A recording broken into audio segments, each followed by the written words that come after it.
You're right, guys, welcome to my channel. This is Crypto Tyke, the inflation avoider, and I thought I'd just have a quick run through what we've seen happen this week. And it seems that my overall predictions for how the week would pan out have materialized how I expected them to. Like I said at the start of the week, we're just going to find things going sideways a little bit of a drop and then a push upwards, and then probably a tail back a little bit, and that seems to be the order of what happened during the course of this week. Now, the key thing is about obviously Bitcoin failed to hit an all-time high, but I'm sure it will be trying again over the weekend and next week. More importantly, probably not over the weekend, I wouldn't imagine, but over the weekend there'll be another attempt at that, and that's going to be crucial to the rest of the crypto market, as it always is. Now, before we go any further, if you can take a moment, if you aren't already, to hit the subscribe button, because as I say, I'm only a small channel at the moment, just growing and new, so it all is really helping. And hit that like button as well, because that helps with the algorithm. And well, let me know what you think and what you've been doing during the course of the week in the comments, because as I mentioned in a previous video, I've been concentrating on mainly the high and medium caps when it comes to the altcoins I've been buying. Obviously topped up a bit of Bitcoin early in the week as well, but my focus, and I think this is really a last chance time now for anybody who is wanting to get alts like Ethereum and Solana, to get them at the prices there are right now. Will they drop back a little bit in the week? It's always possible, but once that Bitcoin record is broken, then it is going to be good value at the moment anyway, whether there is a tailback. So I'd start looking at that, monitoring the price of Bitcoin, just keeping up to date with it, just to see what's going on. But yeah, now is probably a last chance to be able to get things like Solana and Ethereum and other high caps at the prices they are now. And yes, they've gone up a little bit, but we're talking about bigger step ups ahead for those. So it's still a good time to be getting in there right now. Not financial advice, of course. I'm not a financial advisor, but this is what I've been doing. This has been my strategy. Get in on the high caps as much as possible first, and then we can start addressing the low caps. But I've done a main strategy has been, like I say, Ethereum and Solana are the key, to a little bit on BNB as well, with Bitcoin as part of that strategy, and then looking at the medium caps, which then brings in Kaspa, which of course Kaspa has done what it usually does, and this is why I say don't FOMO in. There's no need, just buy as you go along. We should see some price action on that over the next month, maybe later in October. But anybody who's expecting $1 Casper by the end of the year, I'd be surprised if that happened. I'd be very shocked if that happened.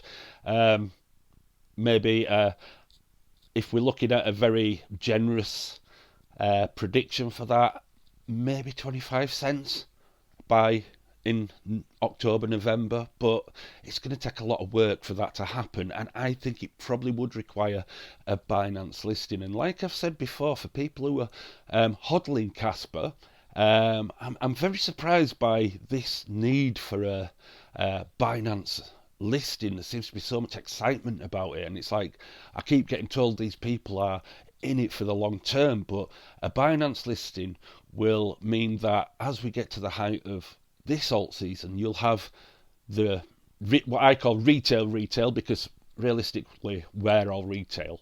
They would come in and find that Casper is on the major exchanges that they gravitate to, and that'd be Binance. Coinbase listing as well would help, and crypto.com. But why people now are so keen on that? You want to be able to build for as long as possible while it's affordable. So that Binance listing would mean the price would probably, I mean, even if it is listed on just Binance, it's still not all the boxes ticked. Coinbase, crypto.com. So it would see a price increase, but I don't think it's going to skyrocket the price. I think it'll have a similar impact to the smart contracts, an initial push up, but nothing really exciting there to see. And I think it won't be too different with a Binance listing. Maybe we'll see it go above 10 cents, but not anything major dramatic on the price anyway. When it matters is when retail are getting on, and they'll push the price up by all the hype, if there is a hype about Kaspa. Now, if you're a long-term hodler and you're still building your bags because you know in 5 to 10 years it's going to be worth X amount, or think it is, there's no guarantees, then why the rush for a Binance listing, and why all the Kaspa community are so big on it? That doesn't make sense to me. It tells me that people who are saying the long term aren't as long term as they think they are. They've got a different idea of long term. They're thinking in the next 12 months rather than in the next 5 years, 10 years. So I saw in the comments one person had said that the idea is, well, retail come in, that'll pump their bags, and then they can take profits and it'll come back down. But the problem with that is the retrace won't be as far down as it was initially, and neither will the pump be that massive anyway to make it really profitable. Anyway, you might as well have had it in Solana or Ethereum in the time being, and that's going to go up by more. And other more established crypto are going to go up by more than Kaspa in the interim. So you might as well just have it plodding along, not doing a right lot for the time being, as long as possible, and just get as much as you can in the next couple of years. You know, why have it come down, go up and then come down, you know? And that tells me those people who are saying they're long-term hodlers are not necessarily as long-term as they think they are. And I've said that all along. I'm like, those are the people who, if they don't see a Binance listing or price action, they're going to get bored and they're going to feel disappointed. They're going to end up selling the bags, and then people like me will clean up when the price drops again. So, which is all right with me, so I'm not complaining. But anyway, let me know in the comments about what you think about that Binance listing with Kaspa. I mean, are you that bothered about it? And why, if you're long term, why are you so bothered about the Binance listing right now? It can wait, surely. Let me know in the comments. So yeah, that's pretty much how it goes. Like I said, I had new liquidity come in, because we're all, you know, normal people. We get our liquidity coming in, our money coming in each month, and that then gives us fresh money to go into crypto. And that's when mine arrived.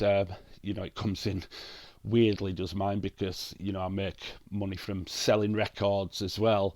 And yeah, it's a bit odd when I pick it out. So what happened is that liquidity came in at the start of the week, which was well timed, and I had the early bird catches a worm.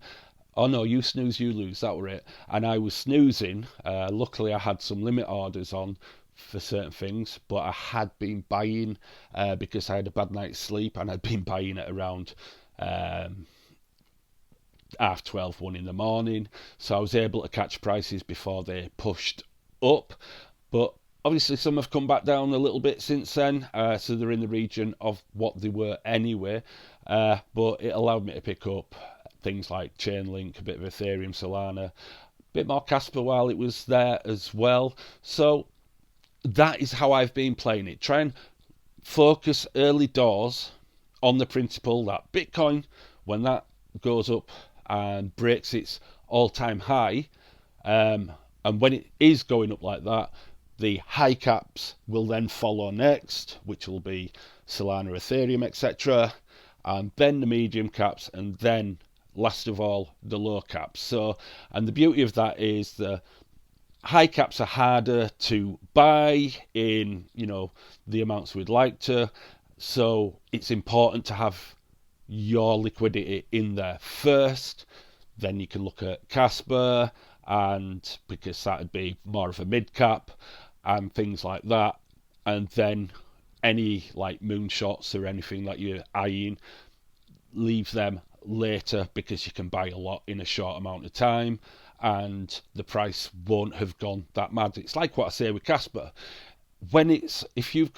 If it's going to reach its potential in say 5 to 10 years and make life-changing sums, and that's what you've got in your mind, that's how long it's going to take, then you just buying a little bit as you go along rather than dedicating your whole portfolio to it, or too big a chunk of your portfolio to it, what you'll find is you're able to make profits out of the larger caps and the more established mid caps in the interim, and there's no need to buy shit tons now, because even at 25 cents over those years you'll be able to accumulate enough to change your life. So it really doesn't make any difference. And the chances are it's going to be back down at 10 cents after a pump anyway, or 15 cents, worst case scenario, and you'll still be able to get back in at around the same you're buying now. So those are the decisions that you have to make, and it's just about having a strategy. And I know you guys who watch me, because of the way I explain things, which is sometimes more complicated than it needs to be, but I try and break things down with simple language, but you have to be patient. And with me, and I understand that as like, it's just the way I am, I can't help that, but it takes people who are quite intelligent to be able to be patient enough to listen and go, yeah, understand and pick up details. It's most people, what they want is quick information, what's going to 10x, what's going to 100x, blah blah blah. And the reality of that is they're not getting accurate information anyway, because it's just most people guessing, they don't know, and it's trying to get headlines. But you guys, you like detail and you like realistic facts rather than speculation. I mean, there is a little bit of speculation with this, but I think you get the point. So people who subscribe to me, I have to treat with that respect, because you're patient enough with me to watch the videos and sort of get something out of it. And also I understand it's like, the difference between reading a book and just reading a headline. People who aren't as intelligent just read headlines. People who are more intelligent will read a book, and that's where they'll, rather than just getting the basic what headline is, or the clickbait headline, what they get instead is all the information and the key information that's going to be important moving forward. And I hope, I'm a bit more like a book than a headline. All right, granted, I do try to, because you have to play the game, I do try to make the headline or the title of these videos a bit more interesting and a bit more attention grabbing, but that's just the business we're in. And like I say, you guys are intelligent enough to know that as well, so that's great. It's a win-win for us all. But that being said, we have to think strategic, and I'm sure you guys watching, you're strategic as well, and you're not just diving into things willy-nilly without thinking it over first. And what this channel is about is we'll look at different crypto and what the pros and cons and what technology they have behind them that make them important, and we'll go through things like that in time. So and I'd be interested if you say in the comments what your main focuses are with your crypto. It's things that you'd like to hear more about, maybe Avalanche or Chainlink, or and I know there's Kaspa out there as well. And I have a video coming out where I'm going to explain why I've put my Kaspa Wallet on the comments and in the description now, because I'm planning on testing some things that Kaspa are doing over time, and that'll help us get a sense of how Kaspa is progressing, and give you and that way you can see the real world uses. But obviously I can't be using all my own Kaspa for it, because I can't just be throwing I'm only a normal person, so I can't afford to be just throwing my own Kaspa 100% at it just to make a video, you know what I mean? So it will take a bit of support, but I'll explain that in another video. Anyway, the upshot is we're looking forward to next week now. What do I think is going to happen? I think we'll obviously, you don't have to be an expert to work this out. Bitcoin's going to be trying to test that level of 123, 124,000 and seeing if it can break through that. If it breaks through that, the rest of crypto follows. I do expect if it breaks through it to go up a bit and then pull back a little bit, because that always happens anyway. But that is a big question. Will it put in its record high, all-time high next week, or will it fail? And I did say in a video previously that I expected the part of October to occur later in the month, or from halfway point to after that, rather than at the early stage. I felt it's going to be a little bit delayed. Now we have seen some price action, but not really the ups of October's yet, so it's still not quite reached there. We're early doors into October, so it could take another week, but I think a lot hinges on Bitcoin's price and whether it does break that all-time high. If it doesn't, I think my prediction that we're going to have a later October will hold true. But we're all patient. We understand the game, being strategic about it. We can wait, it's fine.